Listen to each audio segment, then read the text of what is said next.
Hello and welcome everyone to the 32nd video lecture of Quantitative Techniques, semester number 3, module number 2.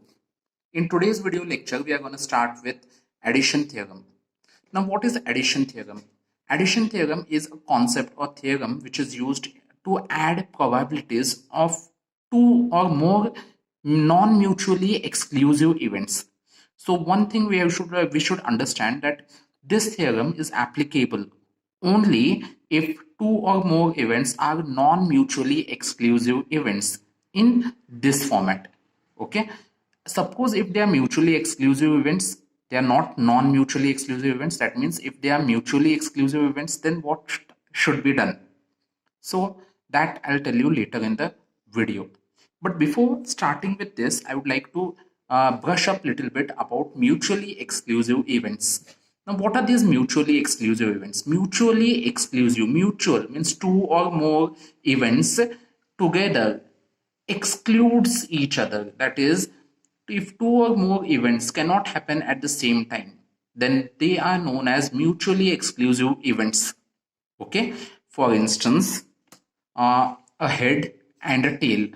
When you toss up a coin, you will not get head as well as tail at the same time. Hence, head as well as tail are mutually exclusive events. Head, tail are mutually exclusive. That means if head comes, tail will not come, and if tail comes, head will not come. So they are mutually exclusive events. That means if one outcome comes, the other outcomes will not be happening. If this outcome comes, this will not happen. These are known as mutually exclusive events. Non-mutually exclusive events, we are talking about non-mutually exclusive events. So non-mutually exclusive events are those events which are not mutually exclusive. That means if one event happens, the other event can also happen. For instance, your last two numbers of your registration number, I'll say that they are less than 50 and it is an even number. Can both happen at the same time? Yes, your registration number can be less than 50 also. That is last two digits I'm talking about. And it can also be a even number. Both can happen at the same time. So this is an example of non-mutually exclusive events. Okay, for example, it rains and we conduct the classes. This can happen. It will rain and we will conduct the classes. This can happen. Sometimes if it rains too much, colleges might be holiday because the government might announce such a thing. So sometimes it may be mutually exclusive. Sometimes it may not be mutually exclusive. Mutually exclusive events are those events which if one event happens, the other event will not happen. So this, remember one thing, addition theorem is covered in this format. It is covered for only non-mutually exclusive events. Okay, now let us understand this theorem. Let A and B be two events with probabilities P of A and P of B respectively. Then the probability of occurrence of at least one of them is given by, see, A is an event, B is another event. Then what is the probability that at least one of them will happen? That at least A will happen or B will happen. This is important. Or, okay. Now, it is given by the probability of occurrence of at least one of them is given by probability of, this is how we have to read this, probability of A union B. A union B. Union, it signifies all, or it also signifies addition. Okay, it is given by probability of A plus probability of B minus probability of A intersection B. Intersection, this is the sign of intersection and it is also known as AND. Okay, why this AND comes? Because both can happen at the same time, non-mutually exclusive events. Okay, so we subtract this. If there are more than two, suppose if there are three events A, B and C, then how do we write this?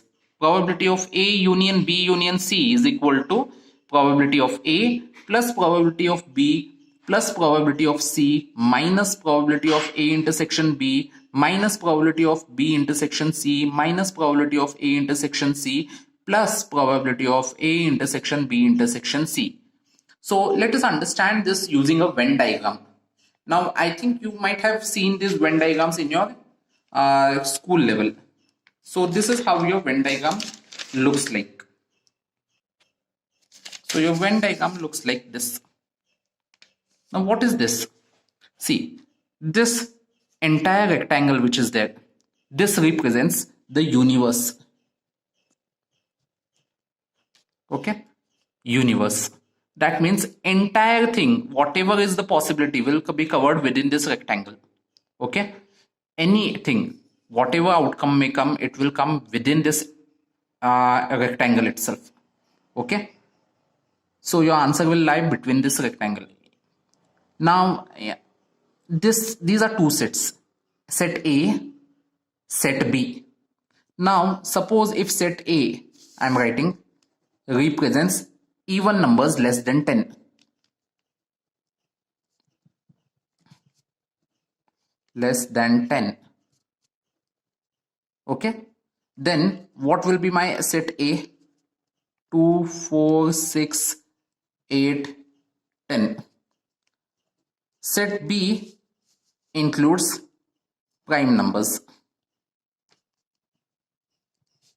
So prime numbers set I have 2, 3, 5, 7.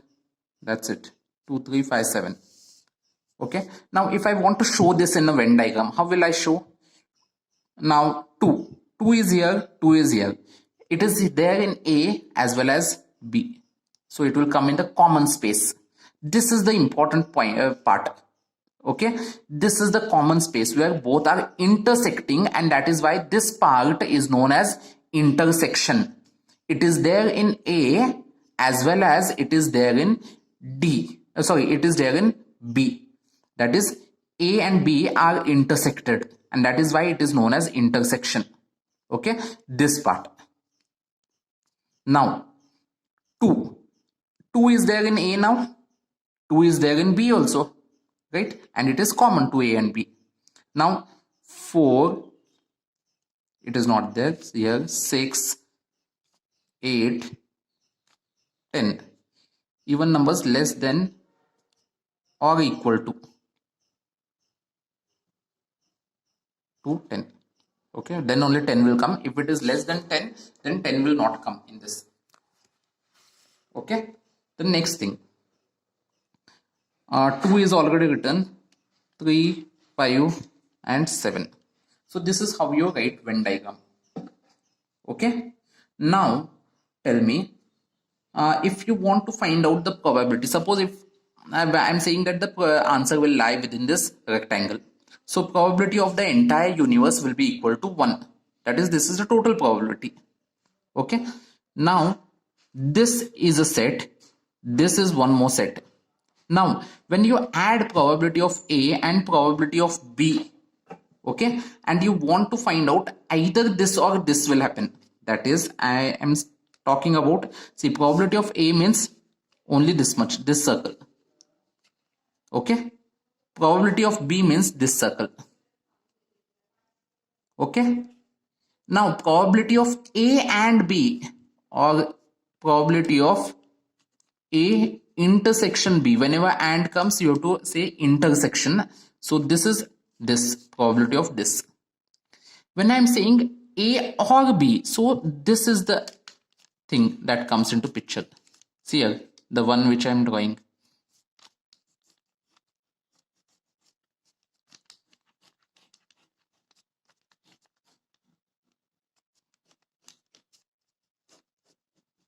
Okay, this is the thing.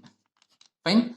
So what is the probability of A or B? Probability of, I'll write here, A union B, that is A or B is equals to probability of A entire section, so probability of A entire circle I have taken, now plus probability of B, I'll say. So if I say probability of A and probability of B, there is one problem that comes, that is when I'm taking A, this shaded region I'm counting. When I'm taking B, I'm counting again the shaded region. So I've counted the shaded region twice. So I'm deducting it once, minus probability of A intersection B. So this is your addition theorem. Fine. So this is how the concept of addition theorem comes. Your proof is not there in a syllabus. That is why I've shown it in a separate paper. But if you are interested to know what exactly and how it comes, you can always refer to this. Similarly, if you want to know when three events come, then three events come this way: 1, 2, and 3. So this is A, this is B, and this is C. Fine. And this is the common area for all. Common. This is there in A, this is there in B, as well as this is there in C. So this will be counted more number of times. Okay. So if you see, use the same logic, you will get the same whatever I had given you, that is this. Okay. Just a minute. I will just hold it properly. This is how it comes.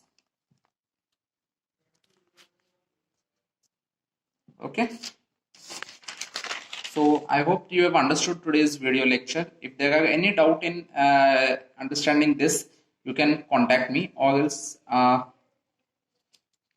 one problem I'll take, a simple problem, before we end today's class.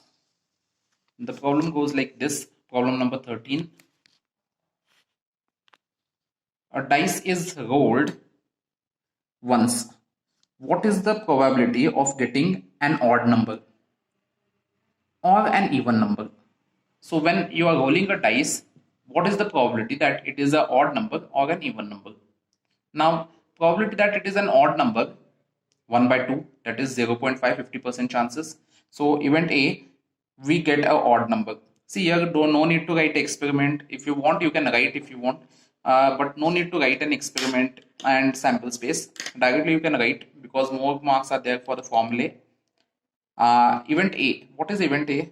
Here, see, they have said getting an odd number or getting an even number. So there are two events. Getting an odd number is one event, getting an even number is one more event. So event A, we get an odd number. Okay. Probability of A is 3 by 6. Why 3 by 6? In the denominator, total number of items will come, that is sample space. Sample space, we know that 1, 2, 3, 4, 5, 6 will be there. So denominator will be 6. Total number of items in the sample space, n of s is 6. Total number of items in the, that is odd numbers out of that. So how many odd numbers you will get? 3. So it is 3 by 6, which is equals to 0.5. Okay. Event B, we get an even number.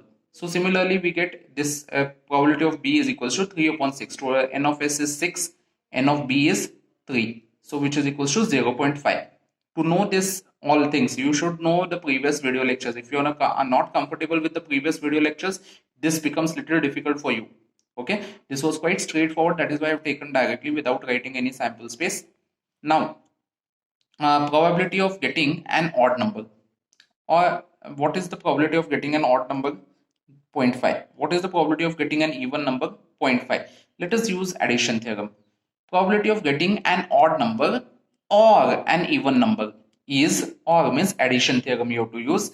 So probability of A union B is equals to probability of A plus probability of B minus probability of A intersection B, which is equals to 0.5 plus 0.5 minus 0, which is equals to 0.5 plus 0.5 minus 0. If you use calculator, you will get 1. Now a question comes, why this is 0? Okay, why this is 0? What is the meaning of intersection? I have said intersection meaning is, yes, intersection meaning is multiplication, and it means and. See, remember, union means or,